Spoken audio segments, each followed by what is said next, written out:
Mary Barra, the CEO of GM, recently announced that they are laying off 14,000 workers, GM workers, in the United States. What's interesting is, while Ms. Barra says that profits are down, she salaried herself, I believe it was $21.96 million for 2017.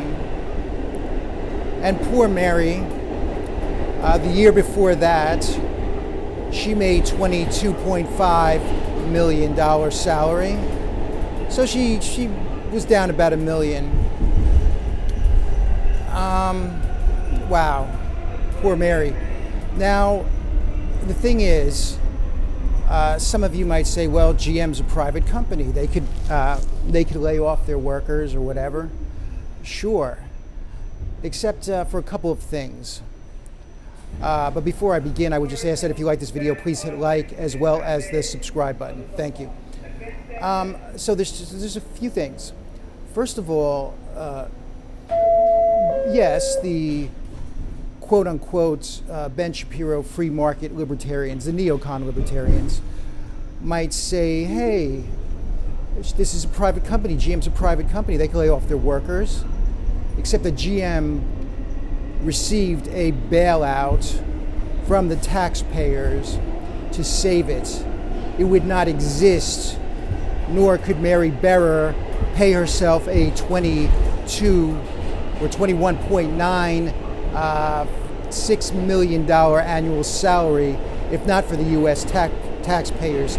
So they do owe the workers something, not just the top shareholders and executives.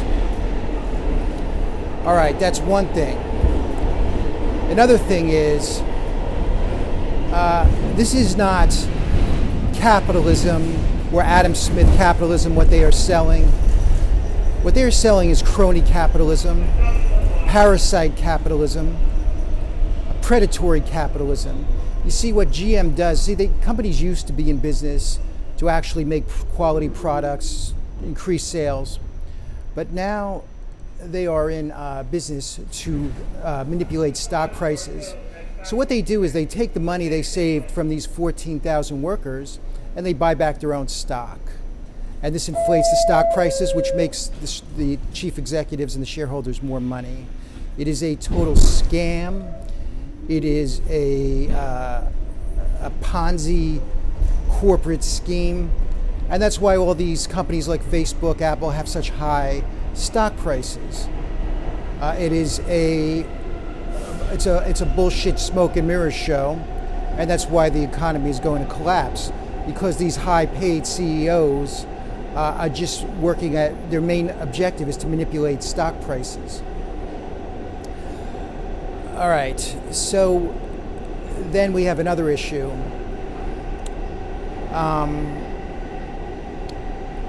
We have the issue of what are we going to do?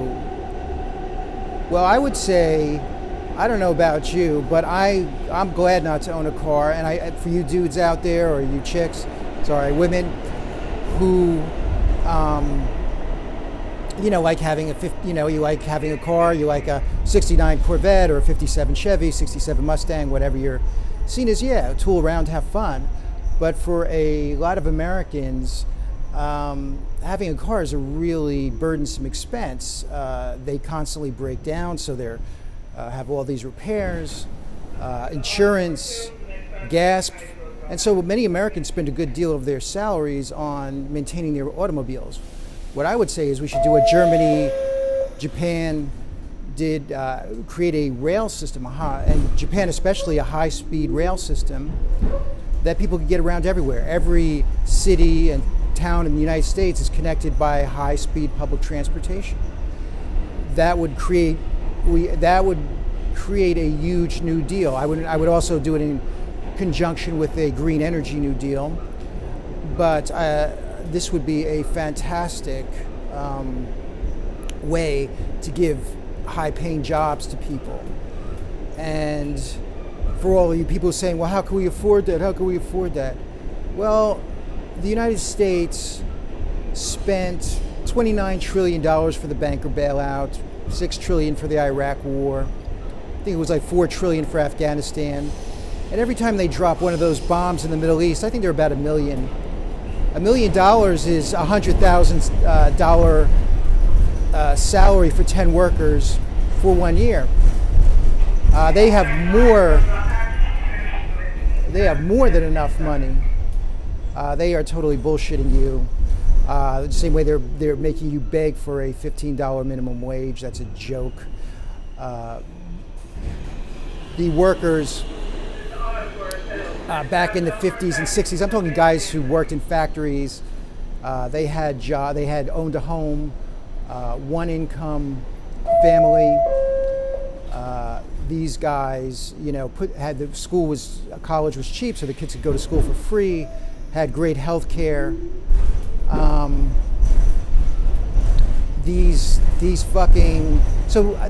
To live like that today, I'd say somebody would have to make at least $100,000 a year. And imagine the wife could stay home and take care of the kids. It was incredible.